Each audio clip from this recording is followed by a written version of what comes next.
రోజుల్లో అలాంటి నమ్మకాలేంటి అత్తయ్య? ఛీ, దెయ్యాలు లేవు, ఆత్మలు లేవు. ఉన్నాయి. ఏ మోహిని, కమాన్యా. ఉన్నాయి. మా ఇంట్లో ఎవరో ఉన్నారు. ఎవరున్నారు?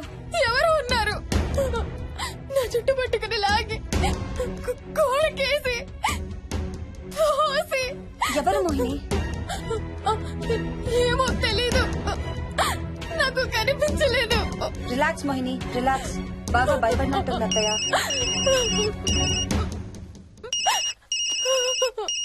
హలో. ఏ స్వప్న, నేను హర్షాన్ని. మోహిని సెల్ ఎత్తడం లేదు, మీ ఇంట్లో ఏమైనా ఉందా? ఉంది గాని, అయినా నువ్వేంటయ్యా ఒక్కదాని కొత్త ప్లేస్ లో అలా ఒంటరిగా వదిలేసి వెళ్ళిపోయావు? తనెంత భయపడిందో తెలుసా? ఏంటి, భయపడిందా? ఏది ఒకసారి తనకు ఫోన్ ఇవ్వు. మాట్లాడు. స్నానం చేసి వస్తాను అత్తయ్య. హే, నీ సెల్ ఎక్కడా? ఇంట్లో ఉంది. ఏంటి, భయపడ్డావా?